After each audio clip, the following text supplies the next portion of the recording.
जय हिंद दोस्तों। आज हम इस वीडियो में दो खबरों के बारे में बात करेंगे। एक खबर है दोस्तों धर्म परिवर्तन को लेकर कानपुर से। 3 दिन पहले वो खबर कुछ और थी, अब 3 दिन के बाद उस खबर की पोल खुल गई है। बीजेपी के नेताओं की एक सपना राजपूत नाम की लड़की है, उसने पोल खोल दी। दोस्तों 3 दिन पहले खबर ये सामने निकल कर आई थी, आरोप लगाया था कि सपना राजपूत नाम की एक लड़की है और एक नौशाद नाम का लड़का है जिसने शादी करने से पहले अपना नाम बदल के रखा, हिंदू का नाम रखा और हिंदू का नाम रखकर एक सपना राजपूत नाम की लड़की से शादी करी। शादी करने के बाद वो सपना राजपूत जो लड़की है उसके ऊपर दबाव डाला है धर्म बदलवाने के लिए, और उनका एक बच्चा है, बच्चे के भी खतने करा दिए, ये आरोप लगाया था। अब 3 दिन के बाद उस आरोप की दोस्तों पोल खुल गई है। इस खबर के बारे में बात करेंगे।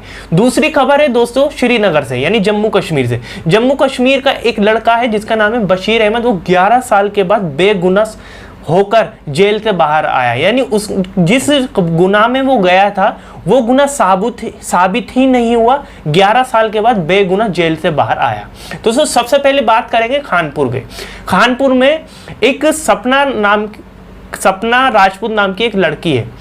उस 3 दिन पहले भारतीय जनता पार्टी के कुछ नेताओं ने एफआईआर दर्ज करा दी थी। एफआईआर दर्ज कराने का आरोप ये लगाया था कि नौशाद नाम का जो लड़का है उसने पहले तो शादी करने से पहले अपना नाम छुपा के रखा, शादी कर ली सपना राजपूत से।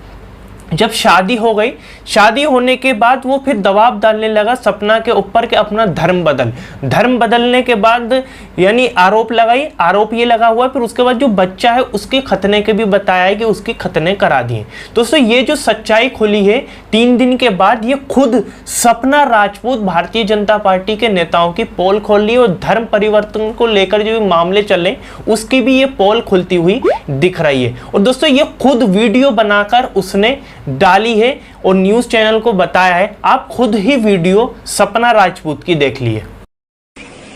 आपका अपने पति के साथ झगड़े में उसके बाद क्या हुआ था? आपने क्या थाने में कोई शिकायत दी थी, कोई एफआईआर कराई थी? पूरी बात बताइए। नहीं भैया, हम थाने में नहीं गए थे। यहाँ पे मतलब भाजपा वाले खुद आए थे, उन्होंने हमसे धमकी दी कि अब ये मोहनदान है, ये हिंदू है, मतलब उसमें विवाद कर दिया। तो ये हुआ कि इनको भगाओ। हमने ठीक है हम हटा देंगे, हम गएंगे बच्चे से लेके। कहते तुमको भी हम फंसा देंगे, ये कर देंगे। पंकज तिवारी ने कहा, तो हमने डर के मारे हमने कहा ठीक है हम समझौता कर लेंगे।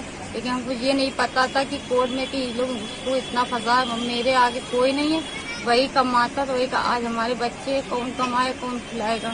आपने जो एफआईआर लिखवाई है, रिपोर्ट लिखवाई है, उसमें ये कहा है कि आपके बच्चे का खतना करा दिया गया। आपको पता नहीं था कि वो मुसलमान है, उसने आपसे शादी कर ली? नहीं भी हमें पता था कि वो मोहनदान, मेरे बच्चे खतना इतना कुछ भी नहीं हुआ। आप लोग देख सकते हैं उसका खतना इतना कुछ भी नहीं हुआ।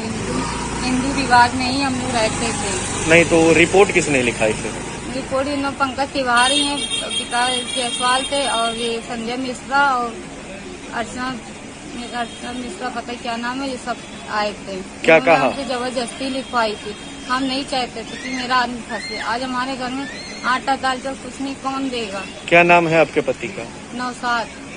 दोस्तों आपने वीडियो देख लिया, सपना राजपूत खुद बोल रही है अब हमारे घर में कोई भी खाने को नहीं है, हमारे पास रोटी नहीं है खाने को।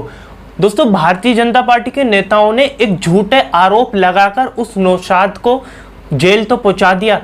अब इस लड़की का तो ध्यान रख लेते, इसके खाने को कोई रोटी नहीं है, आटा नहीं है घर में, उसका तो ध्यान रख लेते। इन्हें सिर्फ दोस्तों हिंदू मुसलमान करने में मजा आता है, जिससे एक वोट बैंक इनको मिलता रहे, हिंदू मुसलमान के बीच में दरार पैदा होती रहे, मुसलमान बढ़ जाए, हिंदू एक तरफा हो जाए और हम कुर्सी पे बैठे रहे। दोस्तों आपने खुद ही सुना है, और हमारे देश की मीडिया जिस तरीके से धर्म परिवर्तन के ऊपर डिबेटें कर रही है, उमर गौतम और जहांगीर के ऊपर आरोप लगा रही है, मुसलमानों को बदनाम कर रही है, क्या सपना राजपूत की इस वीडियो के ऊपर भी प्राइम टाइम चलाएगी सर गोदी मीडिया? नहीं चलाएगी, क्योंकि इससे कोई फायदा ही नहीं है। अगर चला भी देगी तो जो ऊपर हेडक्वार्टर पे लोग बैठे हैं उन्हें नौकरियों पे से निकलवा देंगे, जो लोग इस पर ऊपर प्राइम टाइम चलाएंगे। दोस्तों अब दूसरी खबर के बारे में बात करेंगे। एक बशीर अहमद नाम का लड़का 11 साल के बाद बेगुनाह होकर जेल से बाहर आया। दोस्तों आखिर पूरी खबर क्या है स्क्रीन पर देखिए। बेगुनाह साबित होने के बाद जेल से 11 साल बाद घर लौटा बशीर, पिता को आखिरी पल ना देख पाने पर है अफसोस। ये बशीर ने बाहर निकलने के बाद कहा कि जब वो जेल में था तो उसके पिता का इंतकाल हो गया था, निधन हो गया था, तो वो आखिरी पल उनको नहीं देख पाया था, उन्हें कंधा नहीं दे पाया था। आखिर पूरी खबर क्या है, किस वजह से उसे 11 साल रहना पड़ा जेल के अंदर, आप स्क्रीन पर देखिए।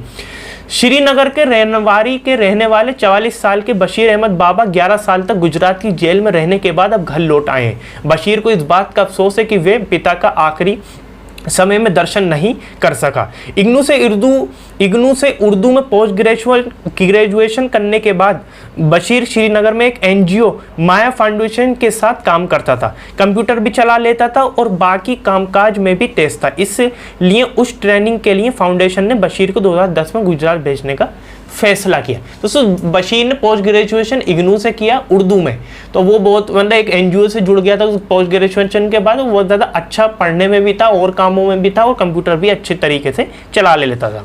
एनजीओ माया फाउंडेशन के किमाया कलेफ सेंटर के लिए कैंप कोऑर्डिनेटर का काम कर रहा था। कलेफ लिफ के साथ जन्मे बच्चों को ढूंढने और उनके उपचार का काम ये एनजीओ करता था और जम्मू कश्मीर में दूर दराज के इलाकों में जाकर कैंप भी लगाया करता था। 17 फरवरी 2010 में बशीर घर से गुजरात के अहमदाबाद की तरफ निकला, जहां पर उसको पहले ही कंप्यूटर सेंटर में ट्रेनिंग लेनी थी और उसके बाद फाउंडेशन के एक और कार्यालय में 1-2 महीने काम सीखना था। लेकिन अहमदाबाद में आने के एक हफ्ते के भीतर ही वे गुजरात एटीएस के हत्थे चढ़ गया। गुजरात एटीएस के हत्थे चढ़ गए और एटीएस ने उसे गिरफ्तार कर लिया और उसके साथ साथ एक और शख्स को गिरफ्तार किया।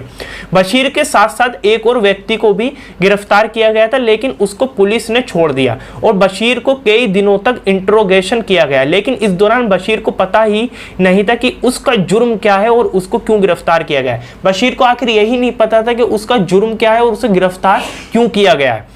बशीर ने कहा, पहले मुझे पता ही नहीं था कि क्यों पकड़ा गया, लेकिन जब जुडिशियल रिमांड के लिए ले जाया गया तो मुझे पता चला कि एटीएस मुझे हिजबुल मुजाहिदीन का आतंकी बता रही थी और मुझ पर गुजरात में इस संगठन के लिए रिक्रूटमेंट कराने का आरोप भी लगाया था।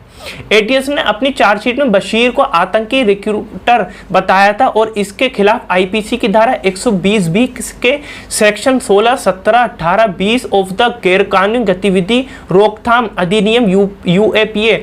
बशीर ने कहा कि लेकिन मैं पहले ही दिन से ये जानता था कि मैं बेगुनाह हूं और मैंने इस 11 साल में हर दिन अपनी बेगुनाही की बात कही। बशीर ने नम आंखों से कहा और आखिरी 11 साल के लंबे समय के बाद ही सही मेरी बेगुनाही साबित हुई और मैं वापस घर लौट आया। लेकिन मुझे एक अफसोस है कि मेरे पिता इस दिन को नहीं देख सके।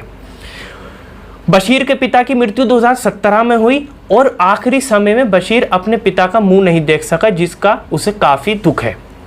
दोस्तों पूरी मैंने सच जो कहानी थी बशीर की, 11 साल के बाद वो किस वजह से बेगुनाह हुआ और उसके ऊपर आरोप क्या लगाया था एटीएस ने गुजरात की और वो क्या काम करता था, वो मैंने आपको बताई।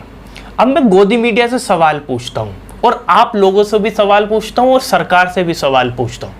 दोस्तों 11 साल के बाद वो बेगुनाह साबित होकर निकला है। अब ये 11 साल जो इसके जेल के अंदर बीते हैं, इसके कोई वापस लौटा देगा? कोई नहीं लौटा सकता। क्या हमारे देश की मीडिया बोलती है कि हम सच्चे लोग हैं, हम जो देश की न्यूज़ चलाते हैं? जम्मू कश्मीर भी तो देश का आता है और बशीर नाम का जो शख्स है वो भी तो देश का ही है, भारत का ही है। क्या अपने चैनलों पर 1 घंटा देगी गोदी मीडिया, प्राइम टाइम चलाएगी बशीर के नाम पर? नहीं चला सकती दोस्तों।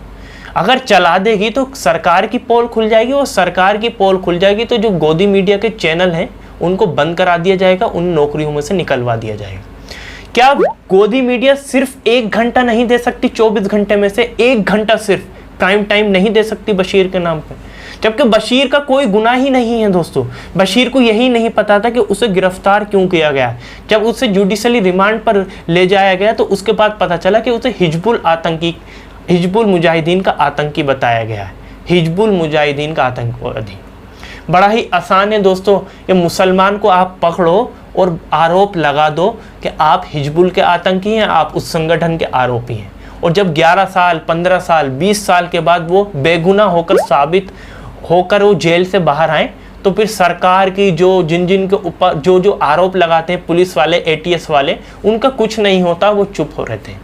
तो मेरा तो मानना यह है कि जो लोग आरोप लगाते हैं और फिर बेगुनाह साबित हो जाता है वो आरोप, जितने साल 11 साल जैसे बशीर रहकर जेल में आया तो उन्हें भी 11 साल जेल के अंदर डालना चाहिए, वो भी उसकी सज़ा उन्हें मिलनी चाहिए। जो बेगुनाह 11 साल बशीर को डालते हैं तो उनको भी, जो आरोप लगाते हैं उनको भी जेल में डालना चाहिए 11 साल। चलिए दोस्तों, आपकी क्या प्रतिक्रिया है इन दोनों खबरों को लेकर? आपकी क्या राय है आप नीचे कमेंट में तो प्यार जरूर बताइएगा। इस वीडियो को ज़्यादा से ज़्यादा शेयर करिएगा, लाइक जरूर करिएगा। चैनल पर नए चैनल को जरूर सब्सक्राइब और बेल आइकन जरूर दबाएं ताकि मैं जब भी नई वीडियो लेकर आऊँ तो आपको पता चल जाए। चलिए इस वीडियो में इतना ही।